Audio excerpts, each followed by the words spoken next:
Por aquí es el Colegio Nacional.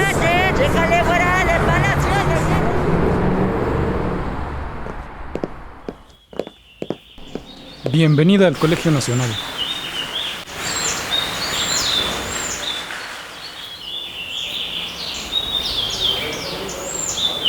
Voces desde el Colegio Nacional. Literatura mexicana.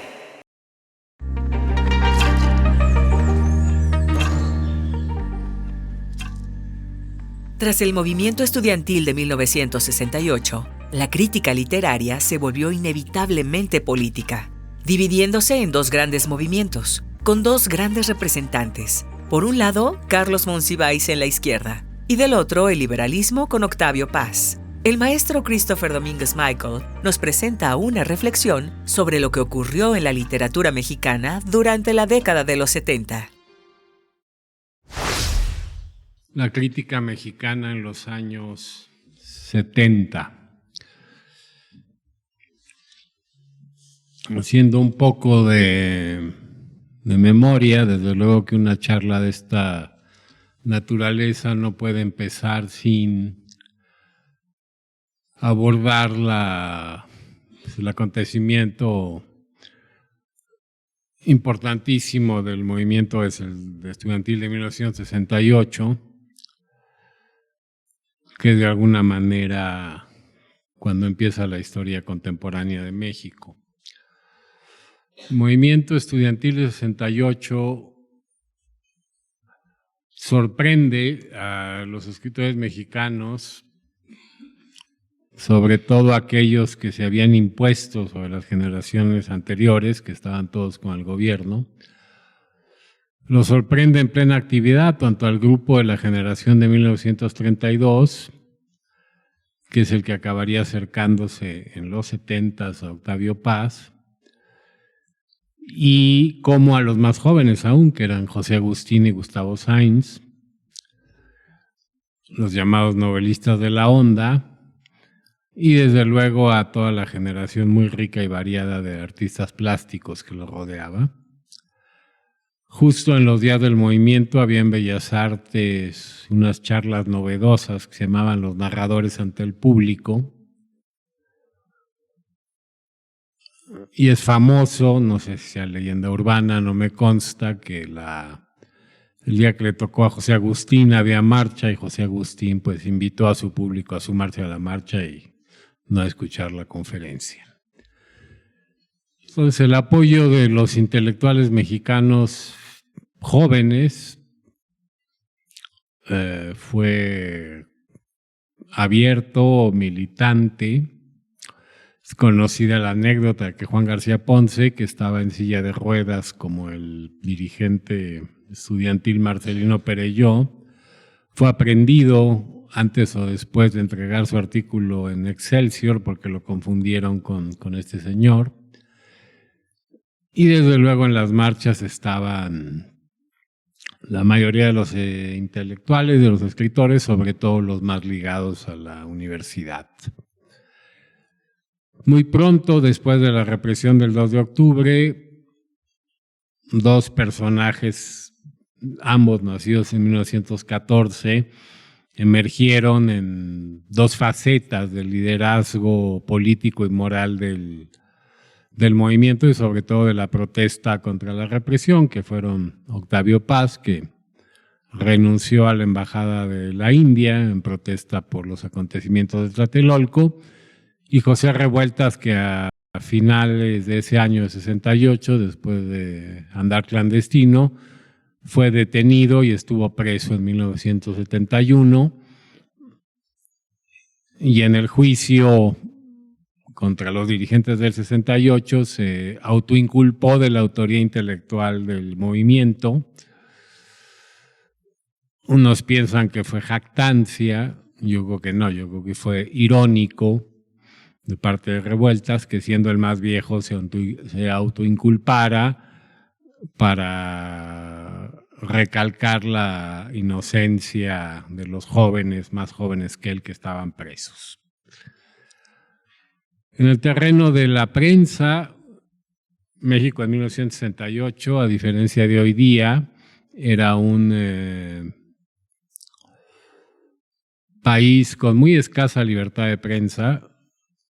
con casi nula libertad de expresión en la radio y en la televisión, y por ello el suplemento de la cultura en México, que dirigía Carlos Monsiváis, y un poco Excelsior, que dirigía Julio Scherer, empezaron a ser los únicos lugares desde donde se podía criticar la actuación del gobierno de un movimiento que empezó en julio y terminó, como ustedes saben, el 2 de octubre. Algunos articulistas muy cautamente, como Daniel Cosío Villegas y algunos otros, empezaron desde luego a pedir diálogo a las autoridades y a evitar que ocurriera lo que finalmente ocurrió, que fue la represión abierta, desde la toma de la universidad en agosto hasta la tarde, que no noche, del 2 de octubre en Tlatelolco. Como todo movimiento social, este sorprendió a los escritores. Los escritores estaban en una batalla muy distinta a la democratización del sistema político, que era la esencia de las peticiones de los estudiantes. Ahora es muy fácil ligarlas, pero en ese momento no era tan absoluto. La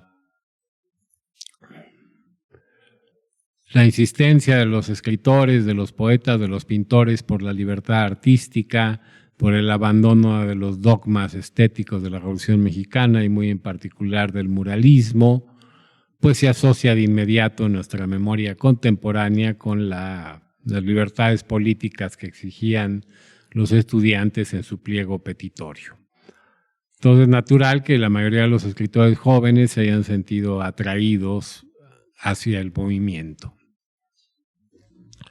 siguiendo los pasos de José Revueltas y de Octavio Paz. Otros prefirieron apoyar discretamente el movimiento, como Efraín Huerta, y algunos otros estaban muy ligados al régimen y actuaron en consecuencia,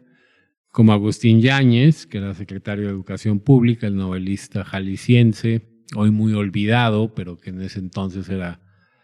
considerado con justicia el fundador de la novela moderna en México, con Al filo del agua.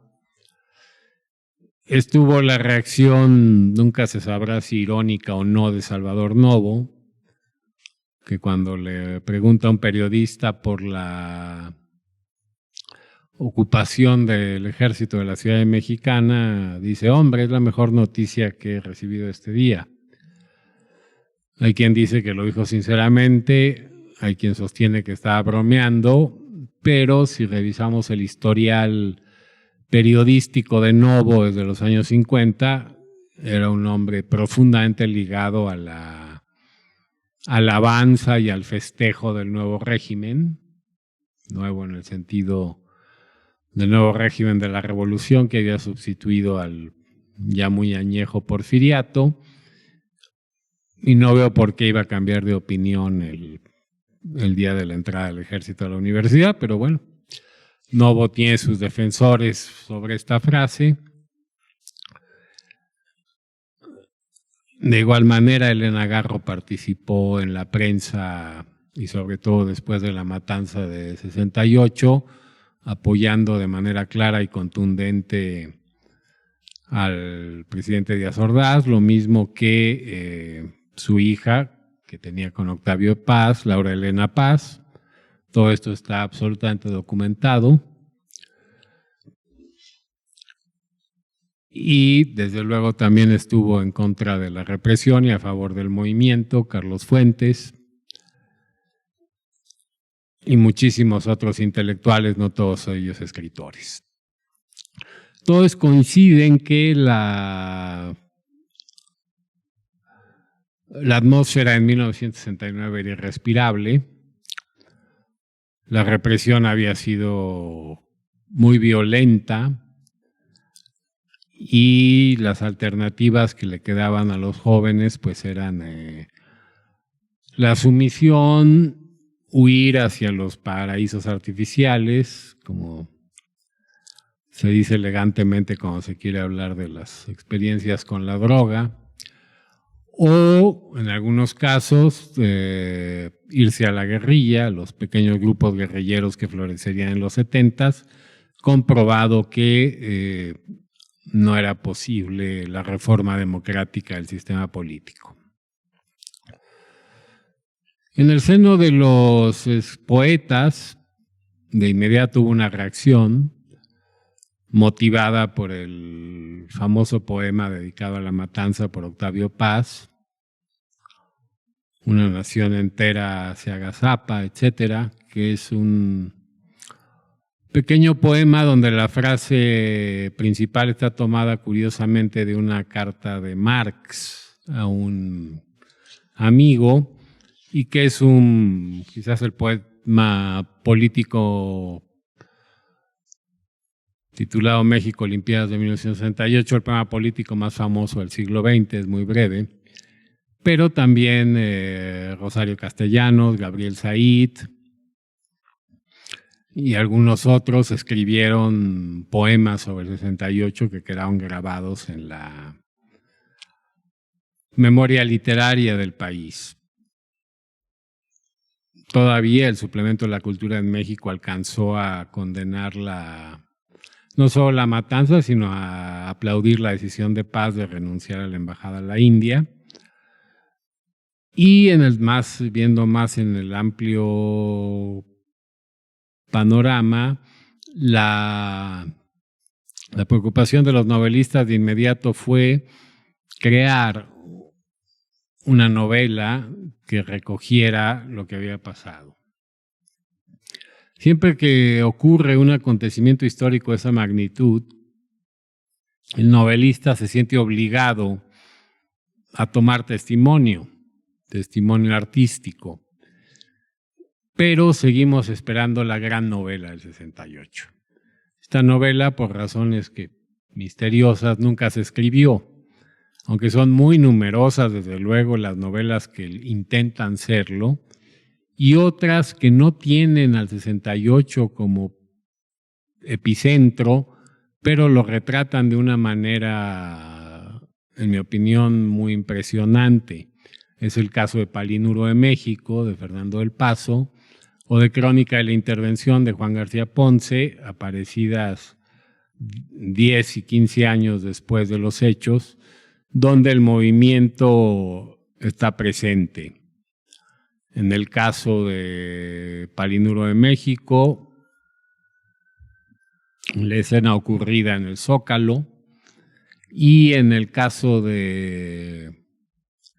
Juan García Ponce hay una alegoría referida a un festival de la juventud que es reprimido, que evidentemente es el movimiento del 68. Hubo desde luego novelas que de principio a fin se dedicaron a este tema, pero ninguna de ellas, en mi opinión, logró su objetivo. ¿Por qué? Porque la historia digiere los acontecimientos, la literatura digiere los acontecimientos históricos de una manera distinta a lo que desearía el creador. Por ejemplo, que de esto ya hablé algún día aquí, la invasión napoleónica de Rusia en 1812 tuvo que esperar más de 50 años para que Tolstoy la recogiera en toda su grandeza y tragedia en La Guerra y la Paz.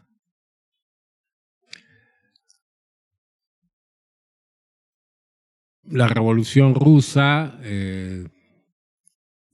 al igual que la mexicana, tuvo dos testimonios novelísticos muy tempranos, muy impresionantes, pero que son excepcionales. En el caso mexicano está Los de Abajo, desde luego de Mariano Azuela, pero recuérdese que Los de Abajo aparecieron en un periódico en El Paso, Texas, en 1915, y solo se empezaron a leer en México, sobre todo en las ciudades, a partir de su segunda edición de 1925, donde ya Azuela modifica el final de la novela porque ya se sentía un poco decepcionado de los primeros resultados de la revolución en 1925, a diferencia que en 1915. Y en el caso ruso, tienen una novela magnífica que es El año desnudo de Boris Pilniak, que también es un testimonio muy cercano a los hechos. Sin embargo, los grandes testimonios de la Revolución Rusa llegarán muy tarde, en el sentido de lo que se entiende por la gran tradición de la novela, y la más famosa será el doctor Zhivago de Pasternak, que apareció hacia fines de los años 50.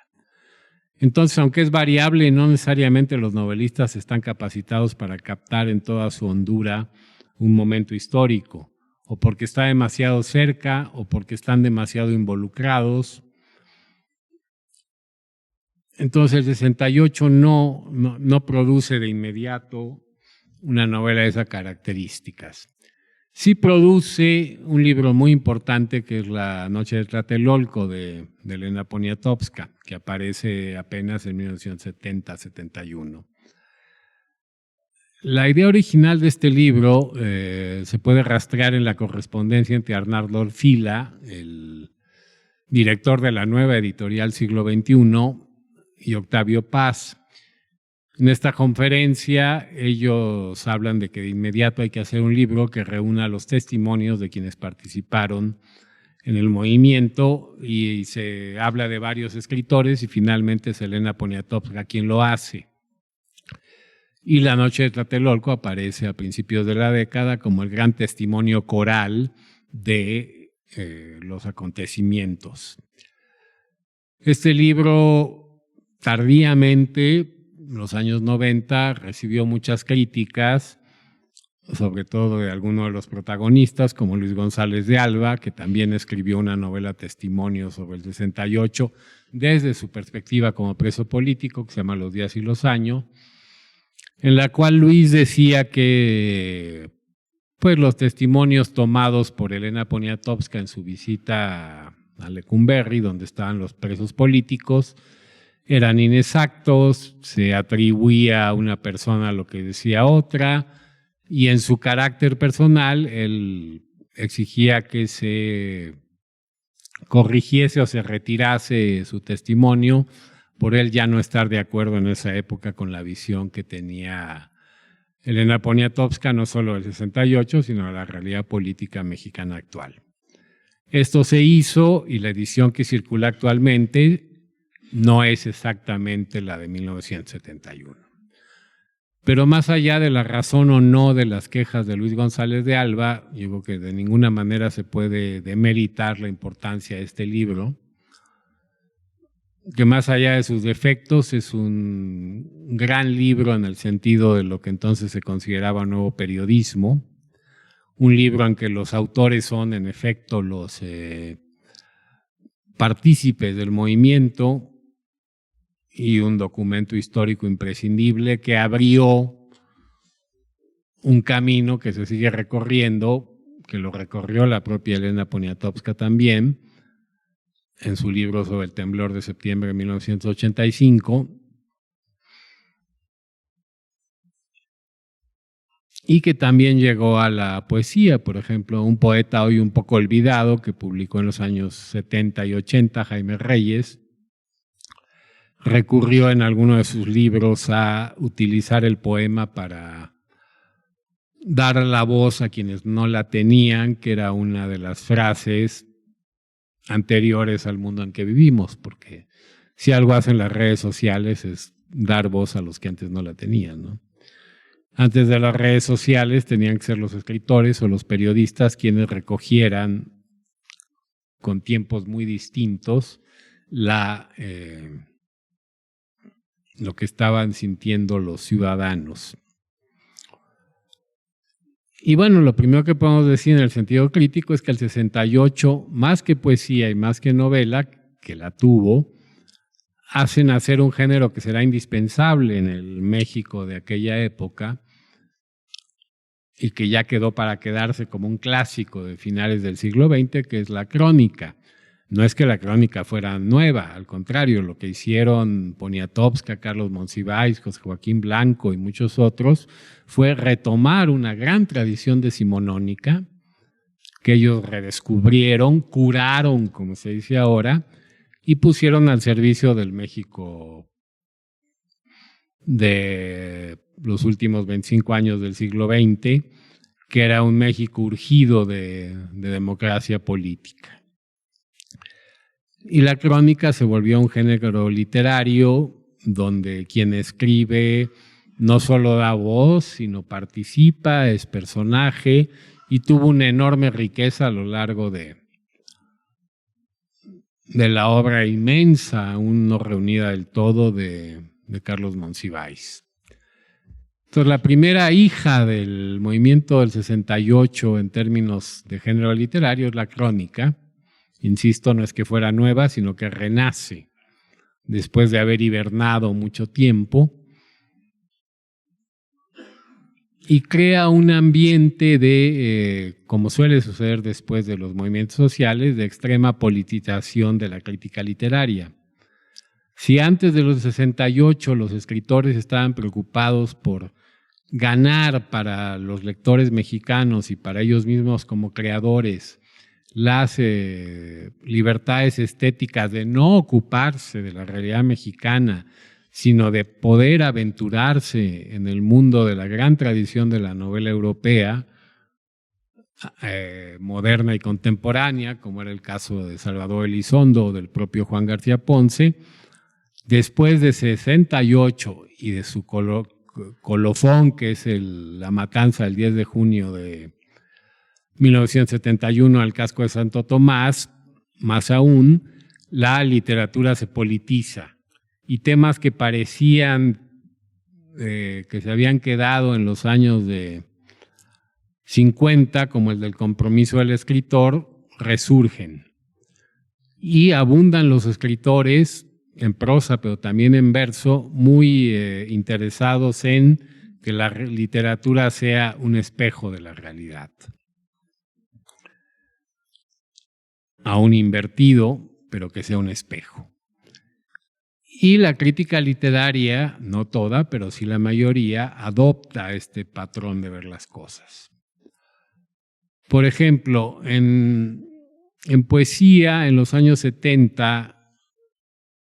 resurge un viejo problema, una vieja pelea, un viejo pleito entre quienes consideran que el lugar del escritor es la investigación en el lenguaje y quienes consideran que el lugar del escritor es la militancia, el compromiso y la participación de lo que ocurre en la calle.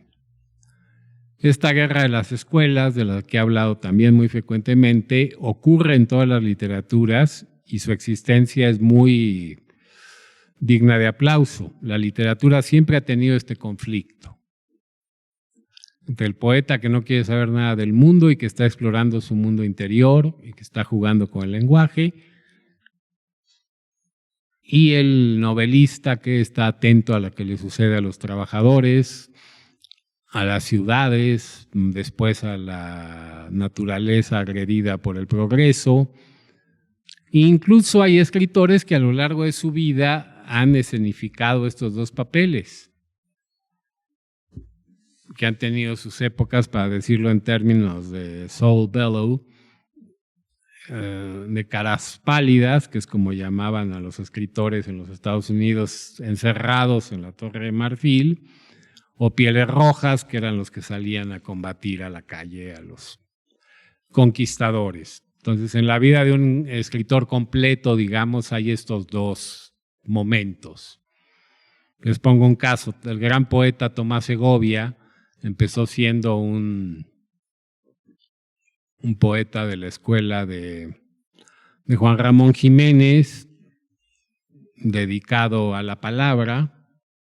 un poeta poco interesado en la vida política y social, y aunque nunca cometió el error, que ese sí es un error estético, de hacer de su poesía un instrumento de propaganda, en los últimos años de la vida de Tomás Segovia, que también fue un gran ensayista, pues su preocupación por la vida política y social fue creciendo,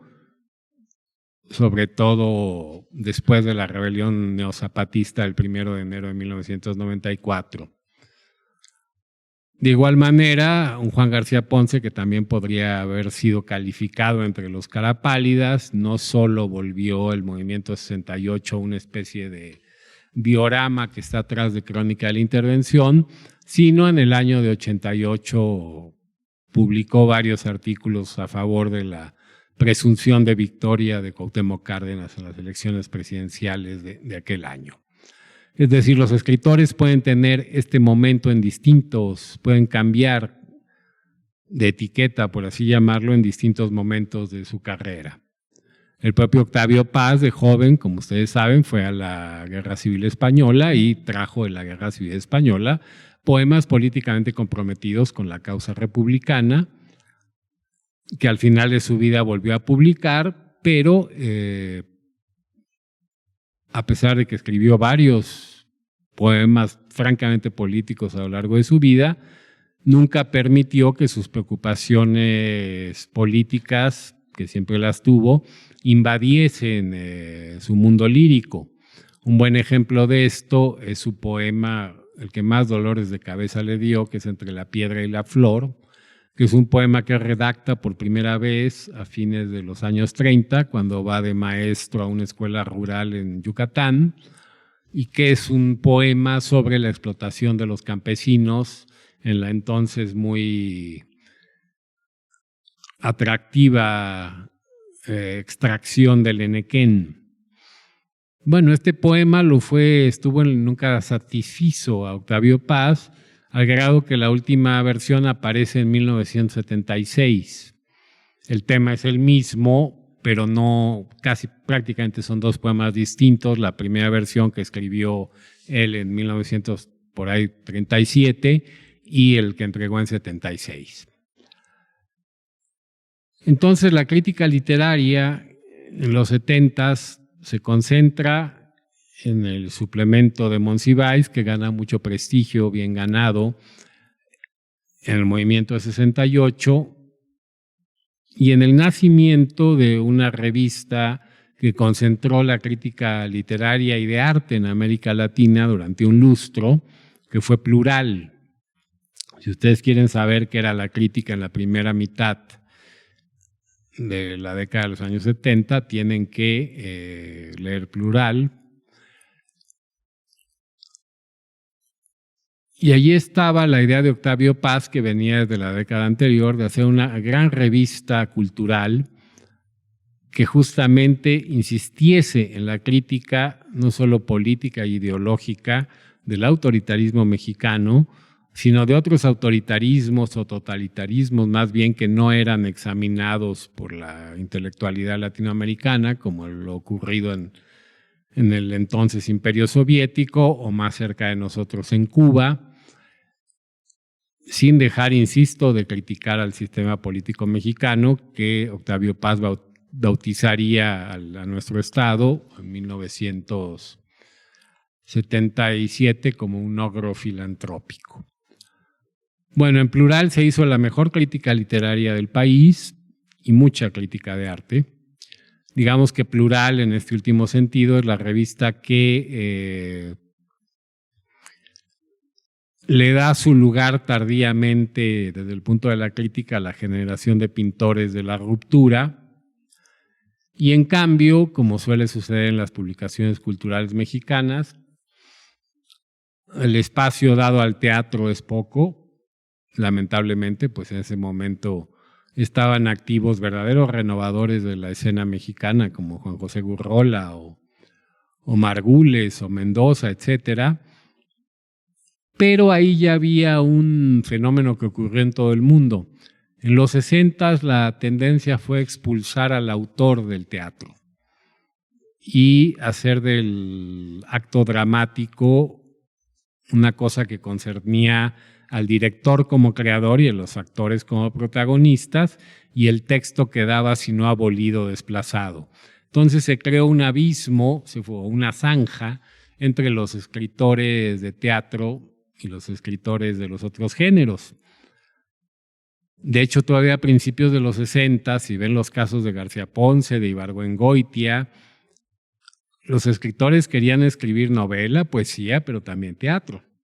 Ibargüengoitia y García Ponce escribieron teatro. Salvador Elizondo llegó a escribir teatro. No se diga Luisa Josefina Hernández, que acabó más en el teatro que en la narrativa, que también cultiva con mucha profusión. Pero bueno, el teatro había desaparecido, se había alejado de la literatura y desde luego la música no recibió en plural el tratamiento que uno esperaría que hubiese recibido. No así la literatura extranjera, plural traducía muchísimo y publicaba, lo cual es muy importante, y traducía y les pagaba, porque se empezó a crear la costumbre de pagarle a los editores, porque antes de esto se partía de la base, a los escritores extranjeros, se partía de la base que, bueno, que México era un país pobre y que los países pobres se podían piratear lo que aparecía en los países ricos. Plural, a diferencia de las revistas anteriores de Octavio Paz, estaba asociada a una empresa, el periódico Excelsior, lo cual les permitía pagar decentemente y puntualmente las colaboraciones y otros lujos que todos quienes hacían Plural agradecían mucho, como el poder hacer llamadas telefónicas internacionales y no pagarlas. Entonces en Plural aparecen escritores de Nueva York, aparecen los primeros disidentes soviéticos que publican en América Latina, y aparecen escritores que venían huyendo de las dictaduras que empezaron a surgir en Chile, en Uruguay, en la Argentina. Entonces, Plural se vuelve una revista crítica en todos los sentidos de la palabra. Ahora, ¿cuál era la situación concreta de la crítica literaria? Que es mi tema central. Los años 60 se caracterizan por una cosa que los anglosajones llaman el giro lingüístico, que también es conocido como postestructuralismo, que fue un intento de origen francés, lo voy a decir de manera muy inexacta o gruesa, de dotar a la crítica literaria de las armas de una investigación científica de la realidad.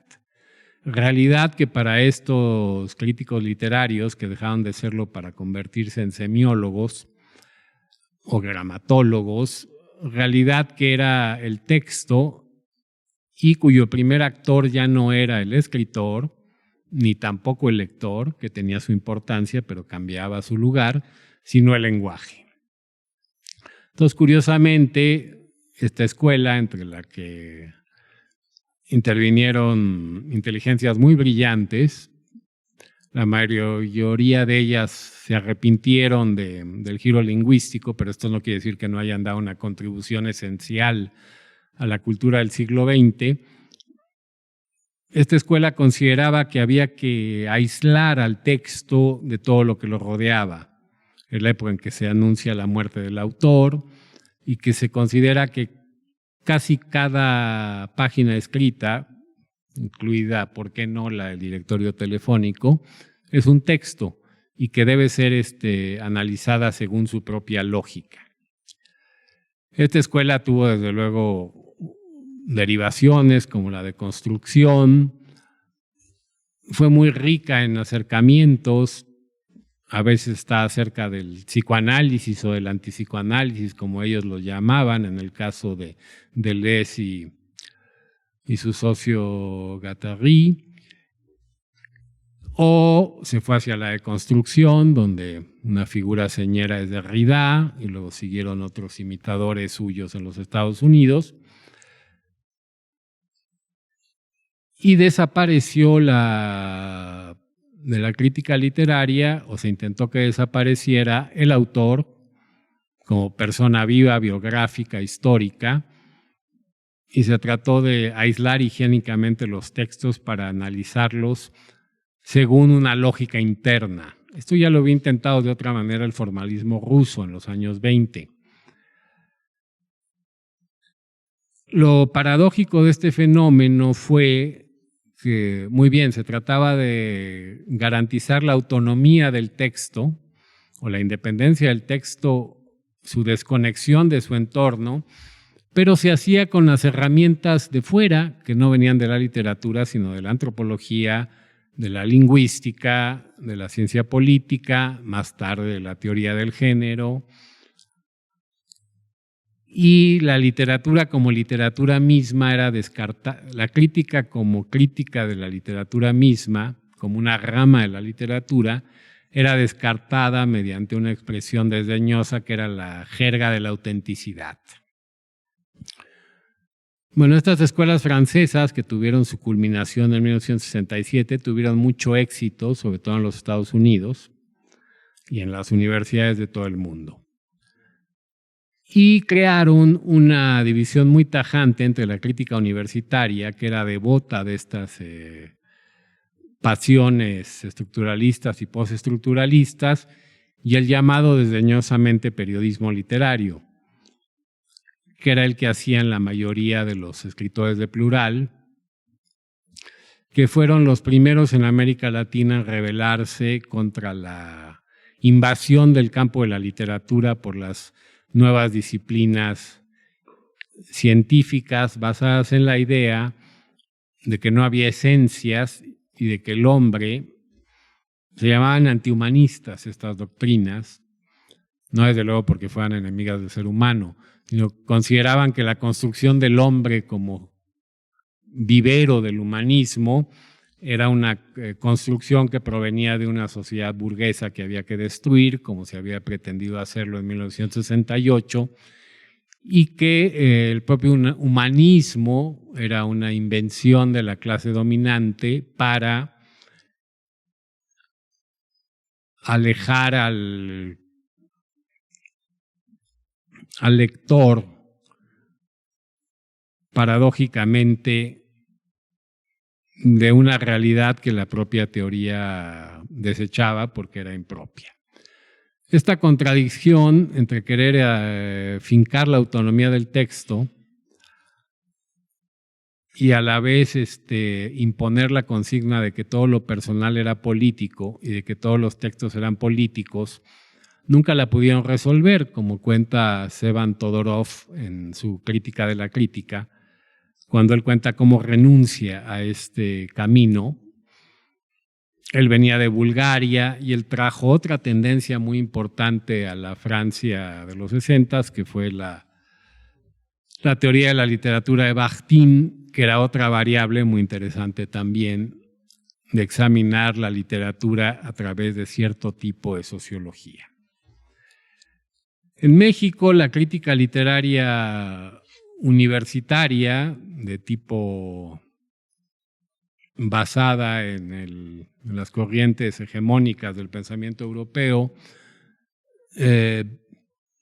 tuvo una ingente producción universitaria en que realmente no se escribieron cosas muy valiosas, eran imitaciones de lo que se hacía en la academia de los Estados Unidos. En cambio, sí hubo un texto interesante que todavía yo recomiendo su lectura, que es José Revueltas, un lado su moridor, de Bodio Escalante, que es un intento de utilización de la mirada sobre la literatura de Deleuze hacia José Revueltas, o un texto muy interesante, muy ecléctico como es él, que es la primera crítica seria que se hizo en contra de la obra de Octavio Paz, que es La Divina Pareja, de Jorge Aguilar Mora, donde hay mucho de esta crítica sobre la obra y sobre el discurso histórico poético de Octavio Paz. Pero volviendo digamos, a la crítica literaria militante, como le dicen los italianos, en Plural destacó, desde luego, el propio Octavio Paz, jóvenes críticos como Adolfo Castañón o Guillermo Sheridan, y en la revista Rival, que había nacido en 1978, que estaba más bien relacionada con el grupo de Monsiváis y con la cultura en México, que fue Nexos, había un crítico muy importante que sigue escribiendo, que es José Joaquín Blanco, que no profesaba las teorías estructuralistas, al contrario, se presentaba a sí mismo con justicia como un discípulo de Edmund Wilson, y que hizo durante un breve tiempo, pero que para mí ya como muy joven lector fue muy influyente, una lectura de la literatura del siglo XX, o incluso antes, desde Stendhal hasta André Gide, y una crónica de la poesía mexicana que leída hoy ha envejecido muchísimo, pero que planteaba el problema esencial, que era que la poesía mexicana estaba dividida entre los, volviendo a la caracterización de Bellow, los pieles rojas, como Jaime Sabines, que apelaban a los sentimientos, al amor, y los cara pálidas, que se escudaban en la poesía supuestamente ajena al ruido del mundo, que era la de Octavio Paz. Entonces la escena poética se dividió entre estos dos polos. Ello puede verse, el eco de esto está en la novela de Roberto Bolaño, Los detectives salvajes. Y esa división también tuvo que ver con Efraín Huerta, es la época en que aparecen los poemínimos, que como lo dijo mucho el propio Efraín, eran pues la poesía de la calle que él captaba y que iba llevando en estos juguetes líricos muy hermosos y curiosamente muy difíciles de imitar. Eran aparentemente muy sencillo, pero todo lo aparentemente muy sencillo en poesía suele ser muy complicado de hacer. La sencillez en poesía es hija de agotar lo complejo. Esta división duró muchos años, porque también era política y era ideológica, de manera muy errática.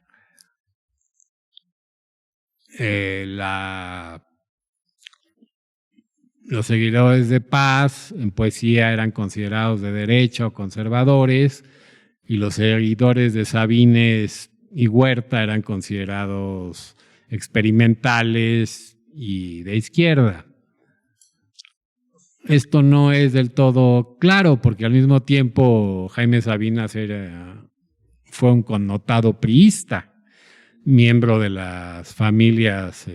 grandes familias hegemónicas del viejo Chiapas. Entonces, Jaime Sabines en la izquierda, por más que hiciera poemas de amor a la Revolución Cubana, como que no quedaba mucho. Y además, Jaime Sabines, si se le lee con buena voluntad, viene de otra tradición que no es ni de izquierda ni de derechas, que es la del viejo cancionero hispánico. Y en cambio, Octavio Paz, como ya dije, escribió poesía claramente comprometida en la época de la Guerra Civil Española,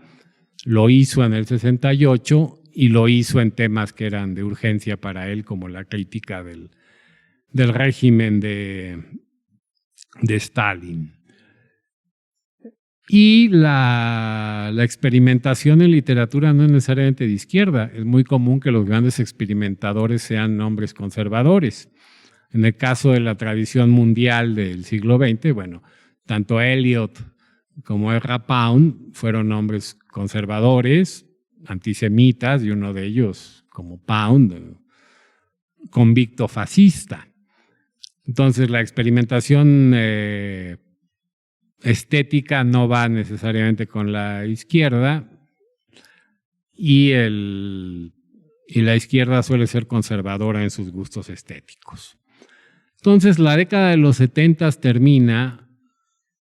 en este momento ya puedo hablar en primera persona porque yo ya estoy leyendo estos críticos y aprendiendo gracias a ellos,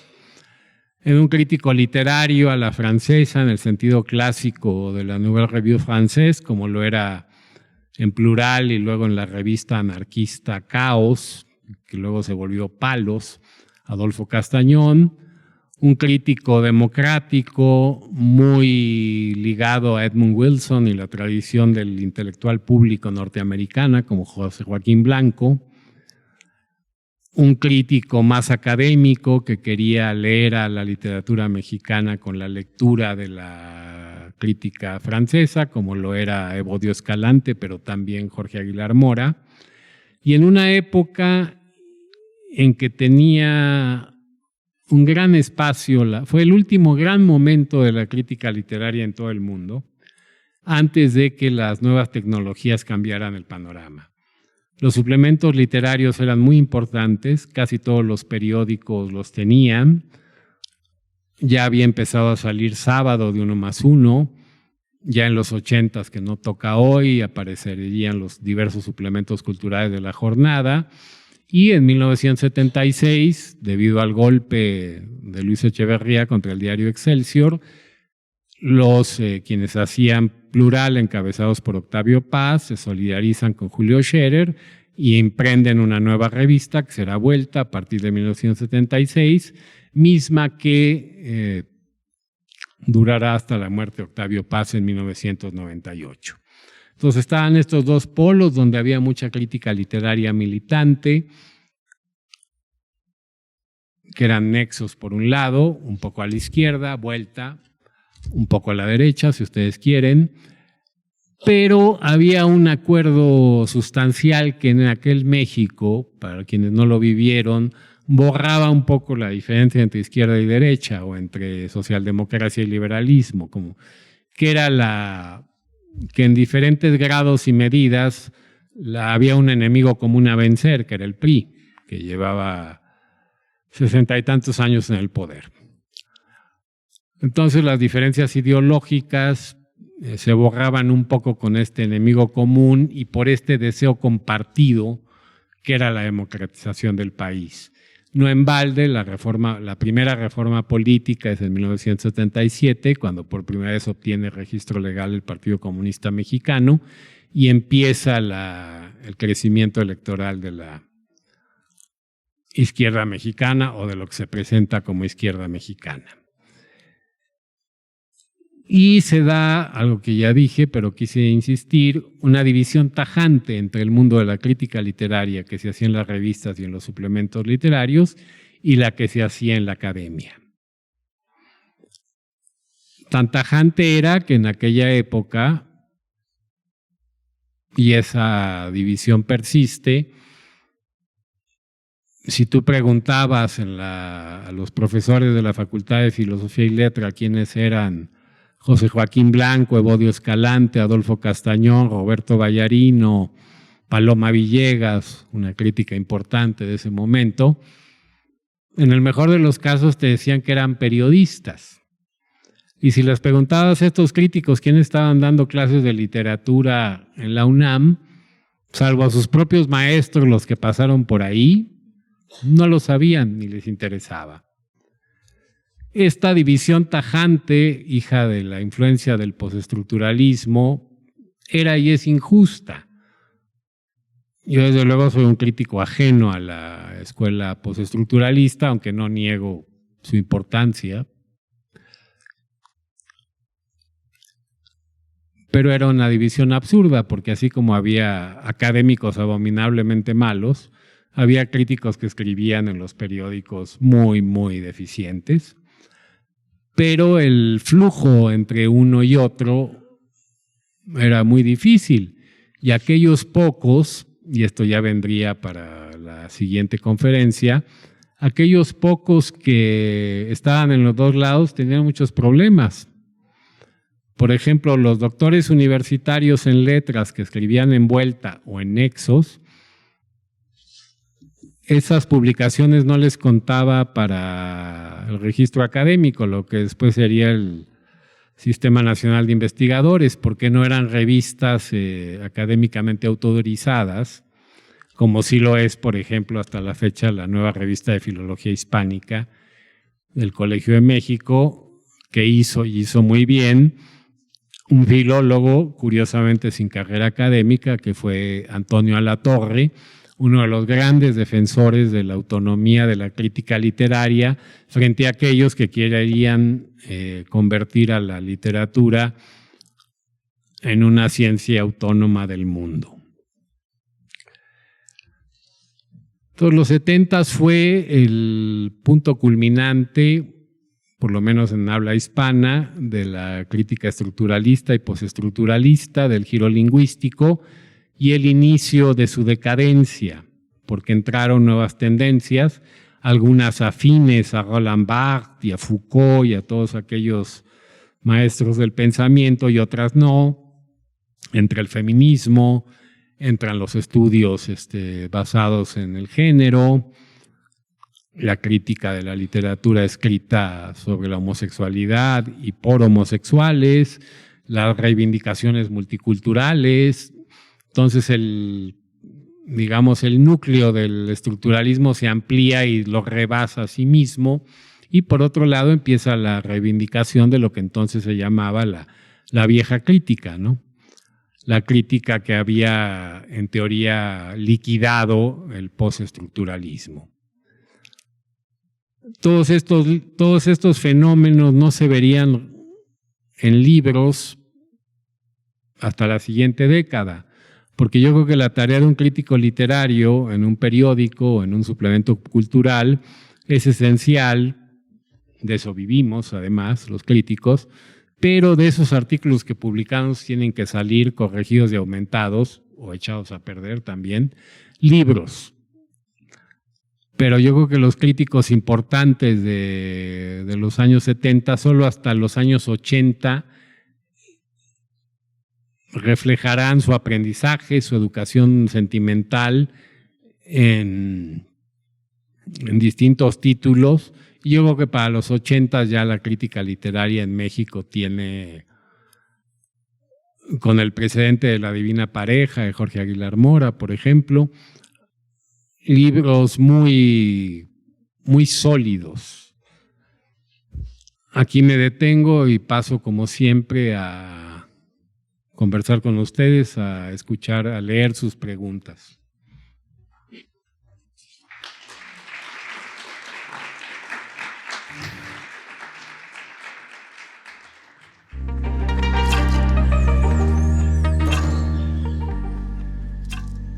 Una época turbia y con muchos cambios. Surgen personajes como José Joaquín Blanco, Adolfo Castañón y movimientos como el postestructuralismo, feminismo y diversas formas de radicalización intelectual, todas bajo la mira del maestro Domínguez Michael. Sigue disfrutando de Voces desde el Colegio Nacional.